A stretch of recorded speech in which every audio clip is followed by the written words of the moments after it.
So much more, in particular race 4, right after the break.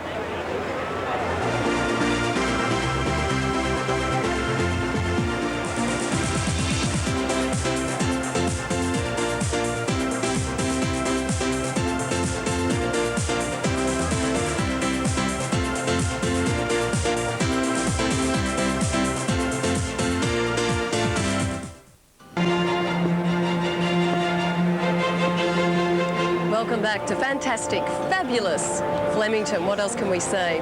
Race 4 on the card is up next, the Hardy Brothers Classic. Peter Donegan, Jenny Chapman are in the mounting yard waiting to take us through to the next race. And Peter, these mares races usually fairly wide open affairs. This one is no exception, Sandra. They're always pretty hard to pick the winner of these mares races. They are, and we had a good look at them in the mounting yard here, so hopefully we've sorted them out for you. Well, let's hope so. And let's start off with Von Ann, and she's got a fair bit of put in 58.5. She's got a wide gate 14. She does carry weight very well, though. That's Hula Wonder going to the stalls. But first of all, Von Ann. Well, Von Ann, look, she's as fine as you'd want to see her, that's for sure. She's as fit as anything. 58.5 kilos. She's a very, very good fresh horse, and she is fresh here today, so she's there with a good chance. We just saw a glimpse of Hula Wonder as we take a look at the tote figure for Von Ann, out $1.10 out to $12.80. Hula Wonder, a couple of starts ago, he was a huge performance gem, but she does get a long way back, and she's certain to do that from gate number 18. Yes, and she can miss the start quite badly. That's her problem. At Flemington, she was well ridden there, and she was on the best part of the track. That was 2 starts ago. She got the money there. I'm not keen on her chances in this. Noircy is another runner that's going to get back, and there she is going to the gates now. Look particularly well. There's not much of her either, but she'll get back and run home hard. Yeah, she's no oil painting, that's for sure, but she did win 3 in a row at her last preparation, and that was good. Once she strikes form, she does normally go on with it, and if you go back to her Flemington run, she was desperately unlucky there when she nearly fell. I think she's a terrific chance in this race. What about this one, number 5, Nicola Lass? That's actually the one of Cliffy Brown's down near the bottom that we're looking at now, and that is Our Erin, number 15. Nicola Lass has got blue and pink colours on and has arrived over behind the gates. Greg Childs is the rider for Peter Hayes. And Nicola Lass, well, Nash Rawiller, didn't he shoulder his way out to get a run at Caulfield, and she was just touched off on the line? Yes, she was. I think the 1,600 metres is a slight worry. You have a look at all her form. It's over 1,400 metres, but she is consistent. And on consistency, if you like her, you can put it in her in your trifecta. I'll tell you what we'll do. We'll pick up a shot of Nicola Lass behind the barrier so we can have a look at her. Number 7, Flirty Bird, trained by Midge Didham here at Flemington. Darren Gauci, the rider. Her best form is normally at Moonee Valley, Peter, so, you know, if you go on her last run, it was a good effort there. She ran on well. I think she's quite tested in this race. There she is out behind the gates. What about Rainbow Bubbles? Carries the all-orange colours, carries the Nigel Blackiston polish, and carries Leonfranco Dottori. Well, this horse does have ability, but she really hasn't regained her form from the autumn. I think if she does, and she is capable of it, if she's right here today, I think she's not hopeless in the race. He gives Zatella number 10 a bit of a chance at long odds. Lenny Beasley, the rider for Kerry Jordan. I think Zatella will be running on towards the end of this race. I'll give her a place chance in this race. The Westerly Change is on its way through here at Flemington, which might not be good news for us, and it might not be good news for the big crowd here. Down to Savannah. Pretty good run at Caulfield. We don't often see Norman Weymouth in the winner's circle here at the city tracks these days. No, we don't, but Savannah might give him a good chance here to get in the winner's circle. This horse has got plenty of ability, and I've liked her runs. I'll give her another chance because last start on the slow track, I don't think she really handled it. I think she's better on top of the ground, and she'll be running on strongly. You know how I know the Westerly Change is arriving? No. The Goodyear Blimp's blown away. Oh, has it? Yeah, it is very strong up there. So you won't get any nice pictures from up above? Oh, yeah, it'll come back. Don't worry about that. Number 13, Rose of Dane, amongst the favourites, Damien Oliver for Lee Friedman. Look, she is a very good mare. She's just been out of luck. She does need some luck in her runs.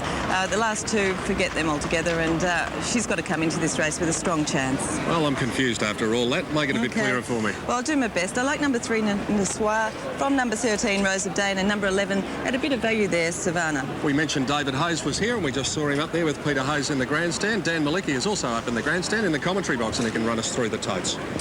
Right, Pete, with a big field, an open race as you would expect. Rose of Dane, number 13, is the favourite. Von Ann at $13.20. Hula Wonder, $24. Noircia, $5. Ruby Top, $42. Nicola Lass, $12. Carmanesque, $25. Flirty Bird in the market, $15. Rainbow Bubbles, $10. And 9 out Zatella at $20. Then on the second page, Savannah, $17. Raspride Not Wanted. Rose of Dane, a solid favourite with the blinkers on. And Our Erin in the market in very good form. And Nahayan has only won the one race, but on the weight she does come in well here today. That's number 17, Nahayan. Larry Cassidy chasing a double. So it's the support of Rose of Dane and Damien Oliver, Tim Gossage on the tote that punters have clearly the number one pick ahead of Noircia. That is the case too, Dan. There was each of two, Noircia and Rose of Dane, but they've come out late now for Rose of Dane, and it will jump favourite here in the bookmakers ring. And down the bottom, as you said, the first emergency, Nahayan gets a start. It has been a shortener in the last couple of minutes, and one for the ladies. I hate saying that, but anyway, number 16, Dame Kath from triple figure odds. It also has been a shortener, so you've still got time to have a bet. There's Tim Gossage, who himself is one for the ladies. And in this, the Hardy Brothers Classic, they'll start over at the 1600, like the first race. And a pretty big field here, so barrier position certainly important. Noircia from Jennifer Lexi and myself. Richard Friedman says Nicola Lass is going to win, and it's good to have a variation of opinion. Rainbow Bubbles from Dan Malicki. Rose of Dane from Gary Willits. Any number of chances. We said we'd show you a shot of number 5, Nicola Lass, behind the gates, and there she is, out behind the 1600-metre barrier. Roy Higgins has joined me. How did you think she looked, Roy? Nicola Lass? Actually, she looks excellent, Pete. Her problem is her record here at Flemington doesn't read all that good. She's had 7 starts, only been around the money on about 2 or 3 occasions. That's a little bit of a question mark because she's been so consistent at Caulfield and she performs well there. I went along with yourself and Jenny with Noircia. I thought her run in the Toorak was absolutely outstanding. Back to this class here. She's been in the money 3 of her 4 starts here at Flemington. I think you're going to get a big run here. I marked her on top of number 8, Rainbow Bubble. She's got the blinkers on today. This possibly can give Frankie Dettori a chance to win his first race in Australia. Rose of Dane, she's had a pretty rough passage the last 2 or 3 runs. Got the blinkers on here too. Look for a big run from her. And the other one that Jenny mentioned, number 11, Savannah. Don't be surprised if you see a big run at big odds for her. So I marked them in this order, 3, 8, 13 and 11. Roy Higgins, courtesy of Sport 927. Before they went around to the gates, Mark Aston caught up with Matthew Gatt, the rider of Noircia. Well, Matthew, do you fancy your chances on Noircia? Yeah, I do. She's a very good mare, and she about 3 months ago she won her first Group 2 race, and she's right up to this company today. She's been a bit unlucky recently too. Yeah, last run was in a Toorak Group 1 company, and she ran 3 or 4 lengths behind Unrum, and it was a real good run because she the start before that she sort of got in a little bit of trouble and had to have a couple of weeks off and only did a lot of swimming, so she wasn't very fit for that run. So this time, this second run in, she'll be very hard to beat. Yes, Matthew Gatt with the A after his name, standing for Apprentice. They're ready in the 4th. Here's Dan. And a very good jockey. All set to go. All clear given now. And they're off and racing. Rose of Dane jumped well down near the inside. Dame Kath slow out. Hula Wonders towards the end of the field with Von Ann. Noircia is allowed to drift back, and also Rainbow Bubbles.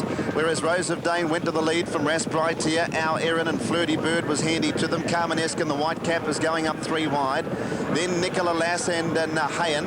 Over on the inside was Ruby Toff and Vale pushing through to get a better spot. Rainbow Bubbles is around the outside of Savannah. They're about midfield at the moment. Rainbow Bubbles is in the all-orange colours and must be 4 deep. Now Nahayan is back beyond midfield with a gold cap and the red and gold striped sleeves. They were followed by Ruby Toff, now drifting back from Von Ann, Dame Kath, and towards the tail end, Noircia is on the outside of Zartella as they run up towards the 800 metres, and Rose of Dane in front, setting a solid tempo, leads by a length to Carmanesque. 2 lengths away, Rasbrightia third. Rainbow Bubbles went up into 4th spot. About 2 lengths away, Our Erin. Then came Nicola Lass and Flirty Bird in the centre. Hula Wonders off the track around Nahayan. Then Savannah, Vale on the fence. Behind those, Dame Kath, and then came Von Ann. Ruby Toff, Zartella's second last, and Noircia's at the end of the field as they turn into the straight. 500 to go. Rose of Dane in front of Carmanesque under the whip. Our Erin runs up behind the leader. Then Rasbrightia. Ruby Toff trying to get through. Vale on the rails. And further out on the track, Nicola Lass is running on, and Noircia unleashing a run. Rainbow Bubbles is gone. Our Erin joins Rose of Dane and Vale. Here's Noircia laid out wide. Vale got up on the fence. Noircia's charging home. Vale's in front. Noircia's flying out of there. Noircia and Matthew Gatt go up the pounce on the lead, and what a timing of a run. Matthew Gatt and Noircia beat a photo finish between Vale and Our Erin, who both fought on well.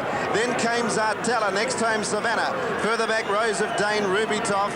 Behind those was Flirty Bird, and then Nahayan, Nicola Lass, Von Ann, Carmanesque, Dame Kath, Rasbrightia, Hula Wonder, and Rainbow Bubbles raced too fiercely and was gone on the turn and weakened to run last. Very close for the Miners, and it'll go to the inside Vale. Number 14 at any old price, and third home was our Erin. Well, I've got a lot of time for Matthew Gath. He was on the favourite. He was back to last. Most jockeys would panic, and when you consider his age, he's peeled to the outside here, 8 lengths off the lead, and she's unleashed a finishing burst. And it's a jockey knowing his form and knowing his horse 100%, Gary Willis. Oh, yes, look, I'd like to know what she's run that last 200 metres in. She's just flowing.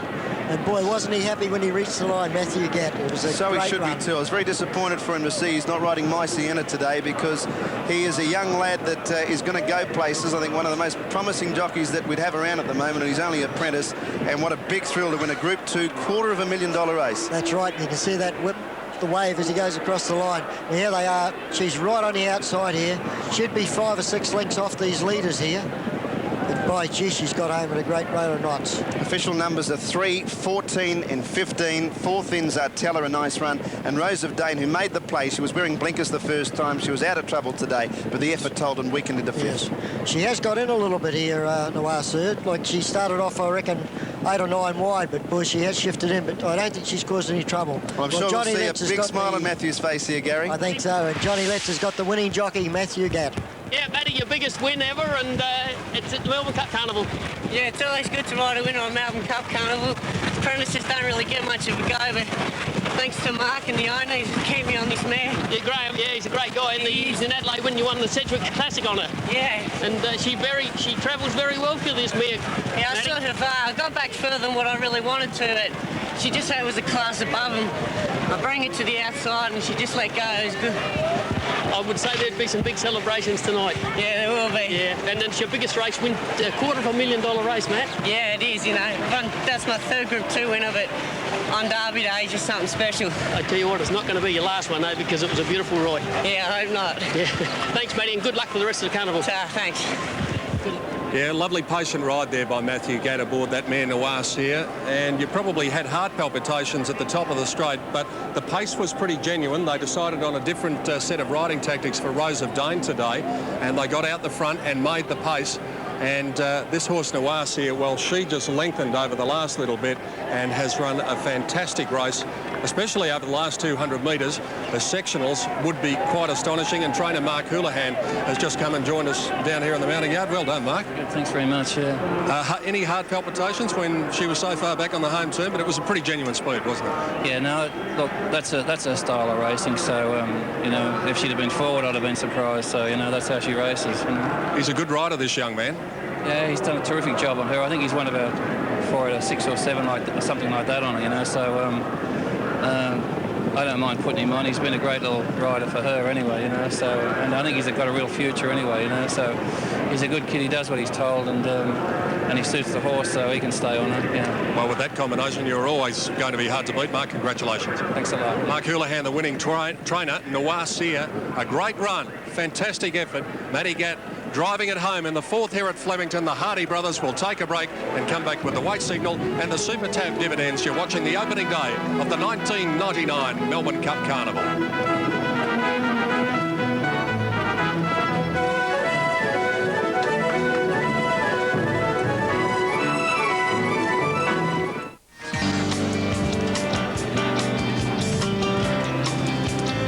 14 and 15 with the numbers past the post in the Hardy Brothers Classic race number 4, and it's about to become official. Correct weight. Weight is there, correct weight on the 4th event on the program. Noir Seer first, 2nd placing to Vale, 3rd placing to Our Erin.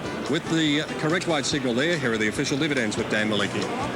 $5.30 for the win and $2.30 the place for number 3 Noir Seer.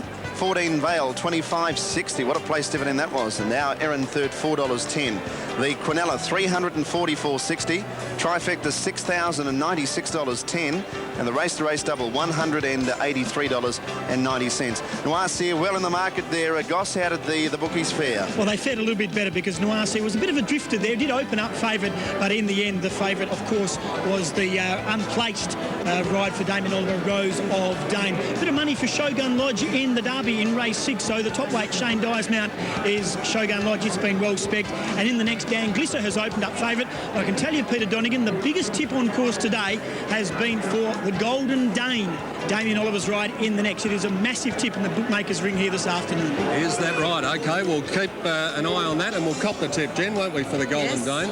I think Dan Glisser is the class filly, and generally class fillies at this time of the year tend to win those races. I think she's got a terrific chance. I know that Gay Waterhouse has had a fair bit of trouble with her hanging this way of going here in Melbourne, but had a couple of weeks to sort of sort that out. And I believe on Thursday she did some very good work here and there wasn't a problem with the hanging. So I agree with you, Pete. I think she's got the class. I put in number 7, the Golden Dane, to run second. Number 8, Forest Express, for third. Well, there you see the tote figures, and Dan Glisser at $2.60 and $1.10 is the favourite. But don't forget the Golden Dane, round about $6.60. Tim Gossage has already given us the tip. Shazoo's pretty big odds, considering the horse won the 1,000 guineas. And there you see the other runners over the page. Keener didn't have a lot of luck in its last start at Moonee Valley. Forest Express round about the $22 mark. So the selections from the experts, and Dan Glisser certainly is very popular, but Dan Malicki's come up with the Golden Dane here for race 5, the Qantas Wakeful Stakes.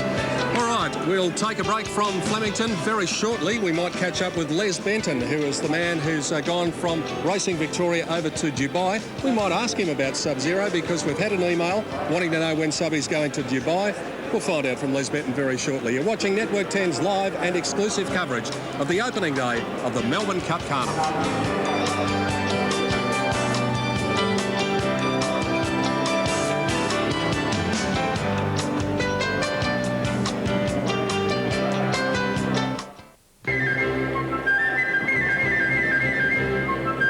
Last to first, you don't see it too often, and there are the gold, purple and white silks of Noir Sear on the outside with the young rider, one of the fine young rising riders in this country, Matthew Gatt. Time for the presentation. Here's Hardy Brothers director, Mr. Stuart Bishop.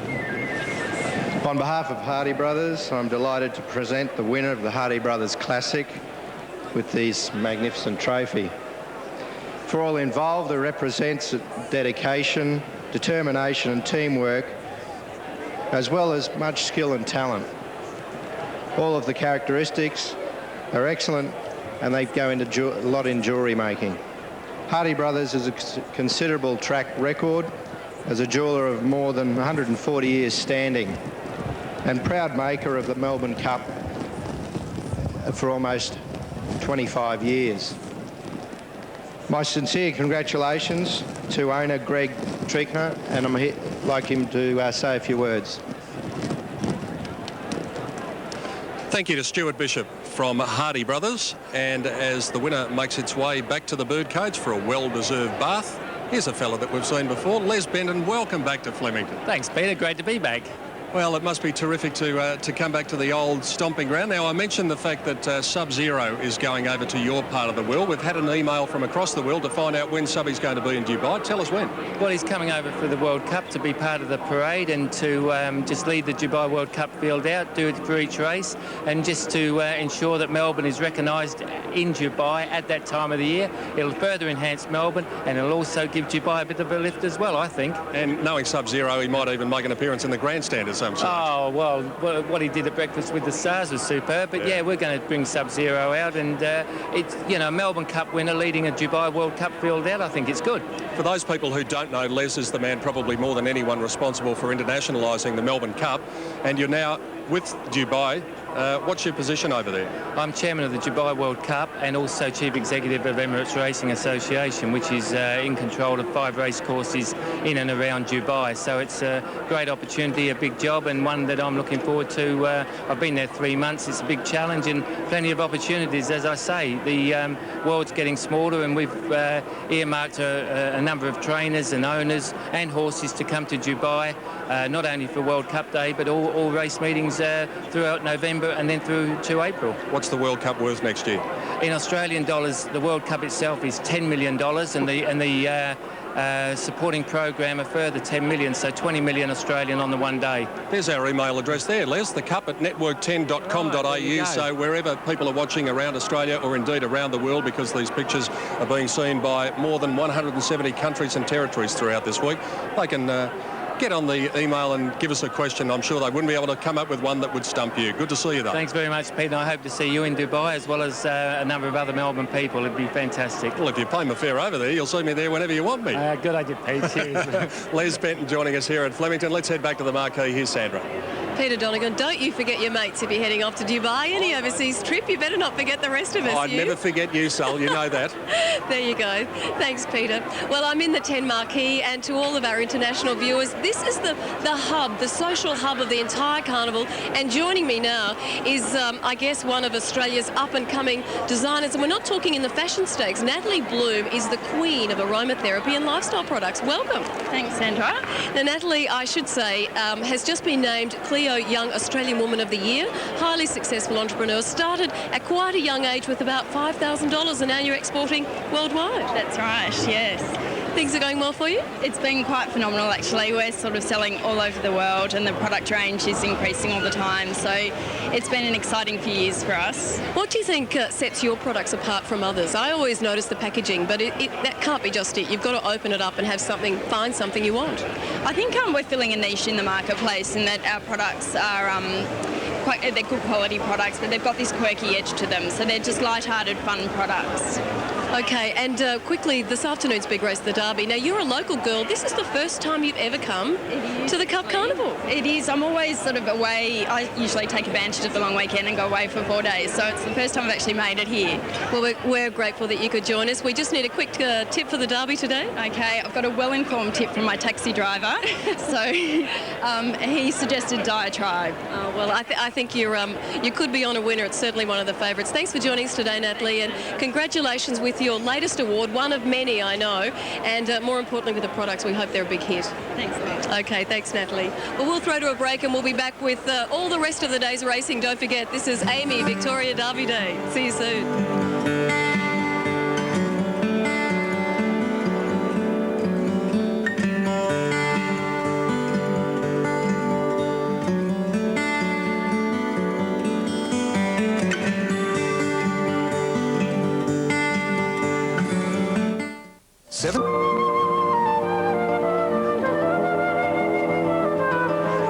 Welcome back, and for those viewers who've just joined us, you're watching Network 10's live and exclusive coverage of the Melbourne Cup Carnival. This is Derby Day, the curtain raiser to the big one, which is, of course, the Foster's Melbourne Cup on Tuesday.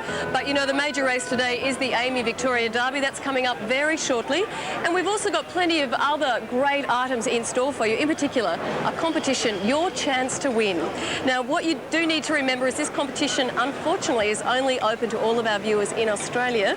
So our international viewers can grab a cup of coffee right now. It's just a really quick outline of the details so that you can win. What you need to do is pop down to your supermarket, buy a Maggi product and grab an entry form. Then call this number, 1902 555 616, and your chance to win a trip for two to the Kentucky Derby, as they call it. We call it the Derby. And all you need to do is, over the next 4 days of the carnival, you'll see snippets of our Phantom Race Call of the Century, the best Melbourne Cup winners of the century. All you need to do is pick the winner of the race, and we'll let you know how you go throughout the week, and of course a great prize there to be won. The competition closes on Friday next week on Emirates Stakes Day, and we'll give you all the details. Now let's find our fashion icon, all on her own. No, I think she's with other fashion masters herself. Hi, Lynn. Hi, Sandra. Well, as we all know, horses and fashion go hand in hand. And there is no more perfect example of the beautiful blend than fashion designer Jenny Ho. Hello, Jenny. Hi, how are you, Lynn? Now, your husband, Russell, has in fact had interest in, 40 horses over the last 10 years? It's been fantastic. I mean, the first time I met him was at a racetrack, and so, yes, the last 10 years have been absolutely fabulous with winners and losers, but it's been great at the racetrack. So no stranger to Flemington, and in fact no stranger to the Winners' Circle either. No, last year and the year before we had Miss Dugar on Cup Day and the Cup Day the year before, which was just fantastic. I mean, you know, you can't experience anything but a winner on a Cup Day. Excellent. Now, I've had some wonderful comments about my Jenny Ho outfit here. And Sandra, would you believe this is just one of 200 outfits Jenny Ho and her team have produced for ladies that are coming out to Flemington over the 4 days. Does it give you a bit of a buzz when you look around and see some of your own work? Oh, look, it's fantastic. I mean, I see yourself and I see all the other customers out there and they're waving, saying, look, I've got my outfit, and they've gone to a lot of trouble to put their hats and handbags and the whole bit together. So I'm hoping they're all having a wonderful time out there. Now, an interesting way of selling. You have just one outlet, but half of your business comes from your salon showings in Perth, Brisbane and Sydney, and in fact you now sell internationally on the net. On the net. We've been 2 years on the net, and we've sort of created that website where we've actually got the Jenny Ho, well, the www.jennyho.com with the Australian AU at the end, and we've had interest from all over the world, which has been fantastic. Well done. Thank you. Enjoy the rest of your day. Jenny Ho. Thank you, Lynn. Thanks, Lynn. I was a little staggered and gobsmacked earlier when you listed the number of designs she has to come up with. I know for Lynn and I, it's only 3 or 4, but it's a big job. It's pretty exhausting. Now, one man who's exhausting himself, but not too much, out with the fillies on the lawn and plenty of good interview talent. Hi, Tim. Hi, Sandra. Yeah, round of the birdcage again. A lot of activity around here at this time of the afternoon. The racing car drivers were nervous about a fortnight from now, and Bathurst, this fella's a bit nervous too. He's got something a week from now, the Police and Fire Games. General Manager Charlie Grieve, hi. Good morning. Good afternoon. Thanks for having me here. 2 years in the making, and you're a tad nervous. Just a little bit nervous. A week tomorrow down in the Alexandra Gardens, the opening ceremony of the Australian New Zealand Police Games, and yes, we're incorporating all the emergency services, and I'm looking forward to it. Be fantastic. I mean, we haven't got a lot of time, but tell us some of the star events you've got. Star events, we go 45 sports at 40 different venues, from triathlon to snooker, and yes, and darts, and everything's age graded and open to retired personnel. There's the toughest competitor alive, which is a 10-discipline competition for throwing, climbing, swimming, running, everything like that. It's something for everyone. And it's all over Melbourne, of course, but mainly utilising that beautiful new Melbourne Sport and Aquatic Centre. Yes, the Melbourne Sports and Aquatic Centre is the headquarters. We'll have about 6 or 7 sports in there in the Albert Park area, the Grand Prix track for a couple of races, and then all around down at Phillip Island for the surfing, and Geelong for triathlon and some cycling, and yes, it's spread all over. It's good. For all those fabulous fit coppers and fireys. Exactly. all the emergencies, and they were not so fit like myself. I'm in the indoor rowing, and that's a good thing. You can't drown, you can't fall off the machine too easily. Charlie, thanks very much for joining us. All the best with the games. Thank you very much. Sandra, that will be a lot of fun. That will be a lot of fun, yes, Tim. And someone else who's having a lot of fun on her first visit to Australia, one of our international guests, Martina McBride. Congratulations on your new hit single and the launch of your Australian tour, and welcome to Melbourne. Thank you. It's great to be here. How are you finding it all? It's very exciting, and of course this is my first time to this event, so I'm just enjoying it so much. Now tell us about your single. How are sales going, and a little bit about the single itself. Well, the single is called I Love You, and it's doing just great. It's also in the movie Runaway Bride with Julia Roberts and Richard Gere. It's featured in that movie, so it's just a really exciting time for us right now. It's really become an avenue, hasn't it, for singers in terms of supporting major sitcoms and movies. It's a great avenue for you to showcase your work, isn't it? Oh, it definitely is. I think it exposes an artist to people that might not know them otherwise, and makes some new fans, and it's great. Are you a racing fan, Martina? You know what? This is the first race I've ever been to. Oh, yeah. Okay. I decided to come to the best one, I guess, to start things off. Well, you did. And you've got a tip for the big one, the Derby today? Cloth of Gold might be the surprise, you think? You know your form, don't you? Yes, I do. Well, listen, we're thrilled that you could make it here today, and we hope you enjoy the rest of the carnival. More importantly, that the tour is a complete success. We're sure it will be. Everyone loves the single, and this is a CD. I hope you can catch it there. I'm trying to do my best sort of, promotional bit. There you go, Martina. Thanks so much for joining us, and as I said, best of luck with everything. Thank you very much. Okay, Peter Donegan and Jenny Chapman are in the mounting yard. Hi, guys. We're ready for the next race. We are indeed, Sandra Sully, and there's a couple of old mates catching up down here in the mounting yard. We're delighted to say he's back for his 5th trip down here to Melbourne.